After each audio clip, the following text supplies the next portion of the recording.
Hello, everybody, and thank you for tuning in to the Liberty Report. With us today is Daniel McAdams, our co-host. Daniel, good to see you today. Happy Monday, Dr. Paul. How are you? Monday already? It is Monday, indeed. Yeah. We are in Monday. You know, we don't have to do the program on the weekend. If there's something emergency, I'm sure we'll do a program. But the weekend goes fast. Yeah. And you know, we have to search more, of course, because a lot of people don't have to work on the weekend. Yeah, the troublemakers. So then you get a lot of miscellaneous stuff out there. But anyway, it's not too hard to find something on COVID. And there's been an individual that has been maligned here in the last year, to say the least. Yeah. Our friend Alex Berenson, who's reported on COVID for a long time. Yeah. And he's in a lot of trouble all the time because he's real old-fashioned.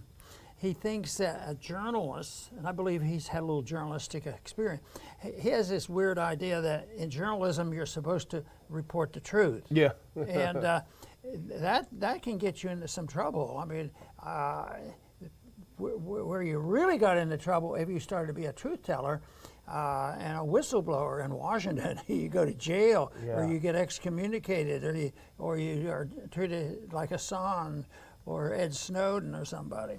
So anyway, truth is an important issue, and that's what we seek. Now I want to start off with something on Alex Berenson, because he's written a neat article, because they can't say he's negative. Yeah. I mean, he's saying, hey, you know, the signs are there.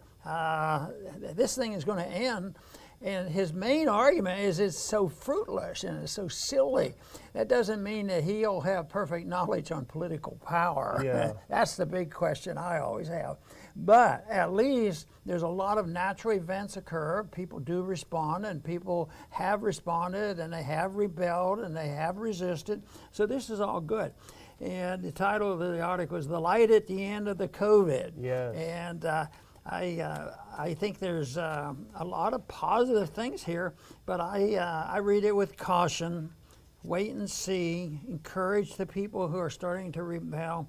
But he had some pretty good points there on why he believes that this is the end of it, and that the people, in a way, are waking up, and they're not going to put up with it. So he identifies the end of this extremism related to the virus as being natural, and the people finally saying, you know, enough is enough. You know, a shot, fine, we understand that. Scare the people, we'll all go, okay, I get shot. Oh yeah, every once in a while you have to have a booster shot. But they're on number 3. Yeah. Some people say it may take number 4, and I think they've lost their audience. I think too many people are, at a point where they don't believe, well, generally speaking, they don't believe much of what the government tells them anyway. But now they're not believing the government that's spewing out this scientific stuff. And so I think along with this, for this to happen, and if it continues, it would mean that Fauci's losing his clout. Yeah. Well, you're right. Alex Berenson, of course, he was kicked off Twitter several months ago for saying that the vaccine efficacy seems to fade over time, which of course we know is true. But they reinstate him? No, they won't reinstate him because he does tell too many truths. He's the one that sort of coined the phrase virus gonna virus, which if there's been any constant in the last 2 years, it's been that specific thing. The virus is gonna virus. So we try to show in the show every day that it doesn't matter what kind of things they use, it doesn't change it. But this is a great article, and we recommend it. His Substack is Unreported Truths and is really worth subscribing to. But he points out that culturally and politically, the U.S. appears to be putting COVID in the rear-view mirror. And he says, since COVID was always more a cultural and political problem than an existential threat, or even a medical threat to anyone in halfway decent health, spring is coming. Omicron, and we'll talk about that later, will likely accelerate this trend unless the South African data are completely wrong, and he puts it in as a caveat. But he has a couple of questions that he says, ask yourself these questions if you doubt this or what have you, and I won't read them all, obviously, but I'll read a couple of them. What percentage of 5 to 11-year-olds have been COVID vaccinated? More than a month after jabs for kids were approved, the answer is barely 15%. Not even one child out of 6, despite a massive advertising and media campaign, I would say propaganda campaign. How many different federal district courts have ruled the Biden vaccine mandates unconstitutional? I believe the answer is all. All of them have that have taken it up. And he goes on and on. How many companies have suspended or paused their vaccine mandates? Not quite all in this case, but many, including bellwethers like Oracle. And he makes the point, the labor market is tight and companies don't want to fight with 20 to 40% of their employees. And he goes on and on. He talks about boosters. Will they work? He says if they do, great. Then you won't need a 4th shot. He doesn't think they're going to work, and he thinks that actually the uptake on the 3rd shot, and certainly if they go to a 4th shot, is going to be exponentially lower. People are not going to buy it anymore. Yeah. So he's optimistic. And that is a question that he answers, but I want to read exactly how he asked that question. Speaking of boosters, do you know of anyone who actually believes the public health authority and media attempt to rewrite history and pretend that boosters within 6 months of vaccination were planned? Yeah. In other words, they don't have a strategy. Science, even though science doesn't always get it right, if you have somebody that has a heart attack, yes, you do have it planned, but you don't all of a sudden turn it in and have to struggle to contest it with the government and what they're doing. So that's a good thing, I think, that he's doing this and might make people read, be more cautious. But here's something is happening. I think it's in Britain.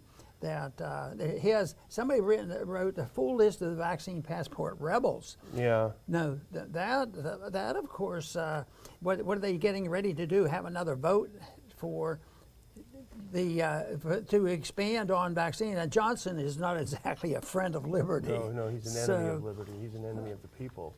But yeah, it's we can actually just fast forward to that clip if you can.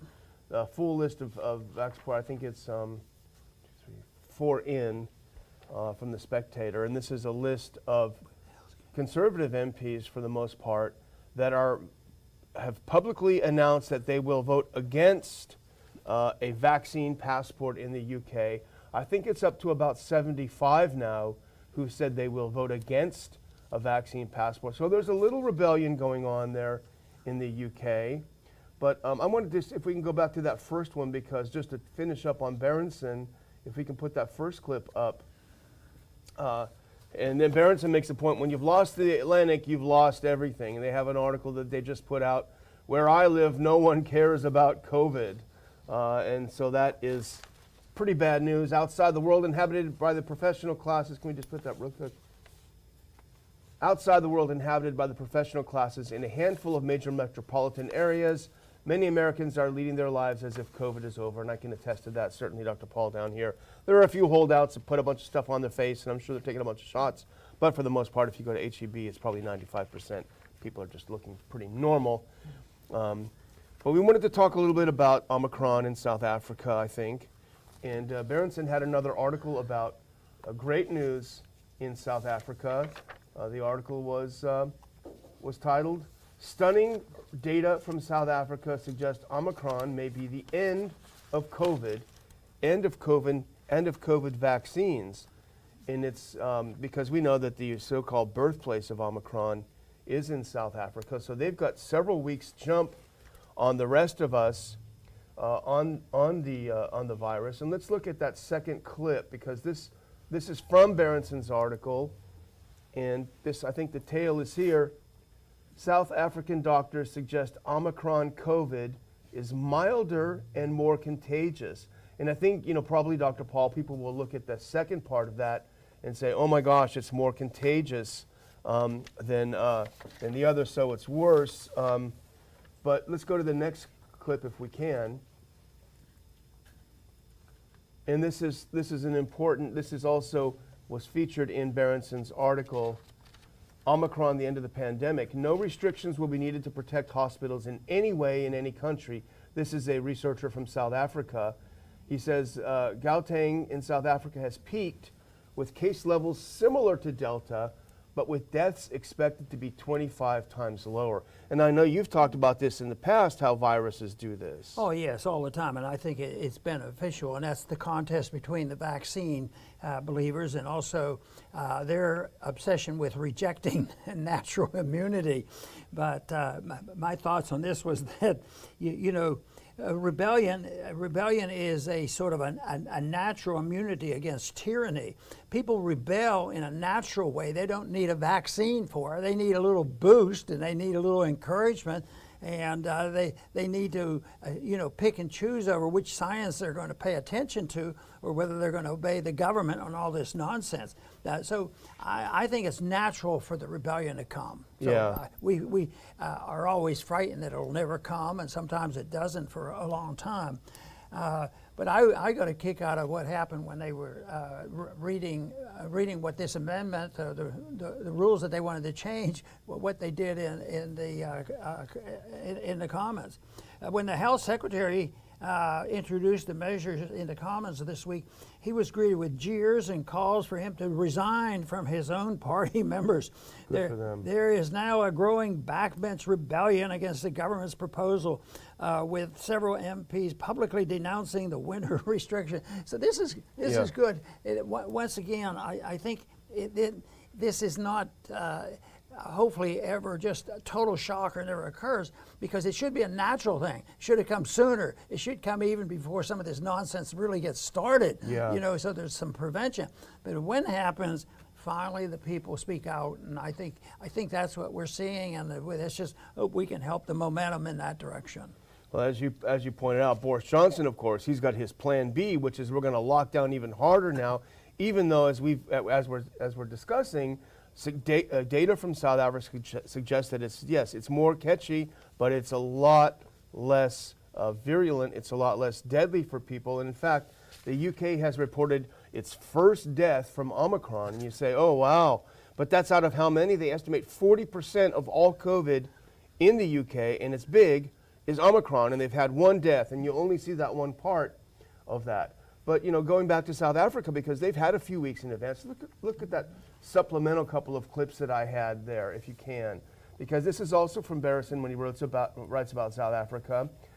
Now here is infections, new cases, December 11th. It's shooting straight up, and it's been shooting up for quite some time. So they're getting a lot of people are catching Omicron in South Africa. And now it's 3 weeks in, so you will start to see some deaths spiking. Let's look at the next one, which is deaths. And one thing that you're not seeing is deaths spiking.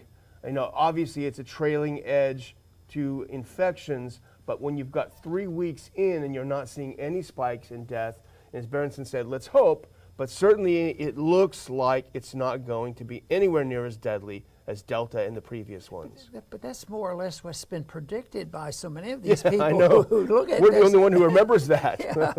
That we shouldn't be shocked, but we're pleased. Yeah. And a little bit shocked that we finally are seeing it getting out in the regular media. So I think that's great. But Europe is still messed up, and you've got the next story here, which is pretty sad.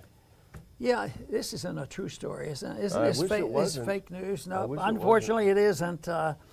It comes from Summit News. Unvaxxed in Austria could be in prison for a year. What is the crime? Yeah. I mean, who's the injured party? Even the individual, in a free society, you have the right to take your own risk, and you sometimes can cause problems for yourself. They're not even dealing with this. This is based on not hurting anybody else. Maybe someday somebody's going to hurt somebody because they sneeze and they got a cold. Yeah. So therefore we have to arrest him before he sneezes. And but a year, I don't think it's going to hold. I think there's going to be more awakening before that. But I'm not putting a lot of money on it because strange things. I've been disappointed with Austria to begin with. Yeah, the government for sure. You think, and they were exposed to all the horrors of the war over there, and from both sides, and yet they haven't learned what liberty is all about and what they should be defending.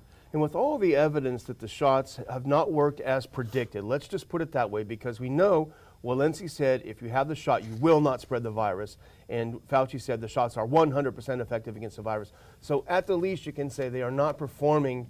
And their study after study, and we had one, maybe we'll talk about it tomorrow, yet another study showing that natural immunity is superior to the vaccines that they're giving for this. So in light of all this, you would expect that at least some politicians in Austria and Germany and elsewhere would say, you know what, maybe this is not the right tack. But unfortunately, they doubled down. But again, Dr. Paul, staying on our theme of being positive, the people do get it. And let's do that second video clip if we can. This is Vienna, excuse me, Vienna over the weekend, thousands and thousands of people protesting against forced vaccinations. Let's just watch a few seconds, 15 seconds of this.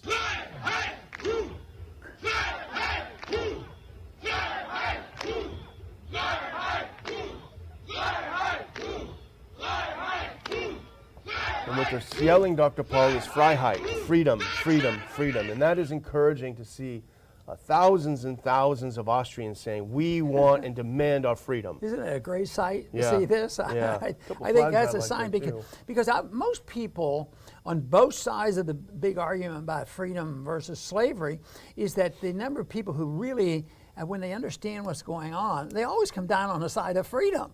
Yes. But the numbers are on our side. But the strength and the power and the willingness to use force, dictators get a foothold on it, and libertarians can be more tolerant of that and say, well, we have to have a balance there. We can't, curtail this. And but I think the numbers are on our side. It's galvanizing them, inspiring them, encouraging them. And I think they have to know the need for it too. I say freedom is moral and it's constitutional principles, but it's also very pragmatic. A lot of times, the pragmatic argument we don't emphasize as much. But pragmatism of a free market economy, there's a lot of pragmatic reasons why you want it. Yeah. I mean, people benefit by it. And maybe we don't emphasize enough of the fact that non-government medicine is very pragmatic. Yeah. That people do better, and that's what this whole argument is about, natural versus vaccine.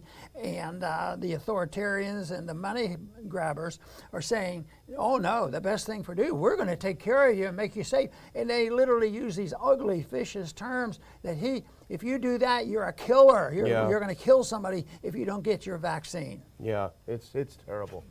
Well, we want to talk about some interesting studies. And this is something that came out of Brazil. And we've seen this is anecdotal, and it's a preprint. It's not a peer-reviewed study. But as I understand it, they went and they studied a town in Brazil, or an area, a city in Brazil, right, for alternative treatments. And lo and behold, they went and they offered Ivermectum to everyone.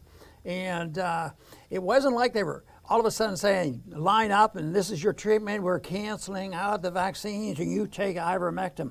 It was a thing that they moved in on, and all of a sudden it cut the deaths in half, And it was done without the government authoritarianism, but they're always there ready to challenge it. And people, still, even in this country, there was another story this morning I read where the doctor lost his job because there was a time when he just was totally convinced medically that what they were doing on the vaccines and the ventilators, and he put somebody on the Ivermectum. So you're fired. Yeah, you're canceled. That's horrible. Well, let's look at the second to last clip. I know we're jumping around here, but the second to last clip is about this Brazil situation. And again, it's a preprint, non-peer-reviewed. It'll be, there we go, thank you. After analyzing the data, a team of researchers spanning several Brazilian institutes, the University of Toronto and Colombia's EAFIT, concluded in a December preprint study that hospitalization and mortality rates were cut in half over the 7-month period among the ivermectin group, and this is in a Brazilian city. And of course, our purpose in pointing this out, and there's a chart here you can look at their information, Our point in bringing this up is not to say, hey, it's great, you need to take it. Our point is, why isn't anyone else just studying it? What is the harm in studying it? You know, they studied the vaccines, they studied other things, they studied remdesivir. What's the harm in just giving it a study and saying, hey, if it works, that's great? You know, I think they know something. I think they know that they're on the losing side of the argument. Maybe. So the best thing to do is prevent them or destroy any incentive whatsoever to get to the bottom of this. Yeah. So it's always seems to be at least a power struggle and a money struggle in Washington. I think that's the case in foreign expenditures, foreign the militarism. There's always a fancy reason, but if they knew the truth, the people wouldn't roll over. And that type of spending is just universal. Most Republicans and most Democrats can't wait to spend that. It's probably the strongest motivation for defending your patriotism is to vote for that type of killing. And our position in the world and our presence and intervention, how many countries we've been involved in that sort of thing. Well, when you've got billions in profits, you can afford some lobbyists. It's kind of funny that you mentioned that doctor. I think our minds were thinking alike. It put on that last clip that I had, because I clipped it because I wanted to tee it up for you to see I knew what your reaction would be. Doctor says he was fired for trying to treat COVID-19 patients with ivermectin. This is what you were talking about. I forget the state, but he basically saw that what was happening wasn't working, and he wanted to give it a try because these people were getting sicker. And in fact, he didn't get a chance to try it. They fired him before he tried it. But what does that tell you about doctor-patient relations? And well, it doesn't happen. It is not there. There's a lot of controversy. As a matter of fact, we've even passed legislation that made it legal for people to sign a waiver on if the FDA was holding up a drug that there was evidence that it was working okay for people and a great possibility, but not proven for cancer treatment. And how many people wouldn't say, that they know they're in really, really bad shape and they know about this drug, and there might be, you don't even have to know what the percent is. If you have 50% chance or 75% or 10% chance that medicine might help you, who should make the decision? Should it be the bureaucrats and the politicians? And yet that's what happens. He's taken out of the hand. That's why this whole principle of the doctor-patient relationship is so important. So it's a mess that it's turned into what it is. Medicine, I would have to say, can't be as much fun as it was when I was first studying medicine. That's what Justin Raimondo did. He took that experimental drug when he was in pretty bad shape, and he eventually sadly died. But I think maybe he got an extra year. Who knows? But it was his choice, and I remember he wrote a lot about it. Yeah, and they all permitted him. But this seemed to just ignore that, and they don't want that principle. So the principle was strong enough; they allowed it. Now they come along, and it doesn't fit their scenario. So we're not going to be intolerant because people don't know. Congressman told me, you got to do it for the people. The people are too dumb. That really was the top of my aggravation up there, when people would literally verbalize what you knew they believed in. Well, speaking of dumb, our last story is dumb. We spend a couple dollars on military. And I would say there's malinvestment in military. We create debt, and we print the money, and we have an empire to defend. So there's a lot of malinvestment and contribution to literal debt, through the militarism that we have. And I think there's a lot of bad investments there. The debt is bad, but there's bad investments because they do things. And when you think about it, battleships and aircraft carriers and airplanes, I think of them as being pretty old-fashioned. There's so much modern technology that it's not practical to think that they can't take care of that. But this individual, there was a second in command of a Navy destroyer, which is a pretty fancy ship. Very high tech. And he had a religious belief, and he didn't believe in the vaccines. He's been around a bit. I wonder how much money individually it's hard to calculate. They invested a lot of money in this guy. Yeah, yeah. And he's been working it. He's been doing during his duty. And he's never been defective in his duty. He knew how to run the ship. How many people, really know how to run those ships? Yeah. So anyway, he wouldn't take the test and he wouldn't take the vaccine. So they didn't kick him out of the military. They might yet do it, but they relieved him because he was not doing his duty. His duty was compromised. His ability to operate that ship. I don't know how many years, but he's been on ships for a long time. Yeah. I bet it's been thousands of hours. Yeah, You know. So anyway, they kicked him out. So it caught my attention because first it was a cost, and first it involved debt. Next it the malinvestment. Why are we building all these things? Then the next thing is where's the common sense? Yeah. With all that activity and all that expense, the common sense for them, so-called common sense, is protect the military-industrial complex and spend it because, quite frankly, all that spending. Navy's always fascinated me. I sort of, like the idea. Matter of fact, I once proposed that we probably could defend. This was back in the middle of the Cold War. I claimed we could defend this country against anything the Soviets could ever challenge us with about 6 good submarines. I just said, don't mess with it. But anyway, I think aircraft carriers, and we keep building aircraft carriers and the whole works.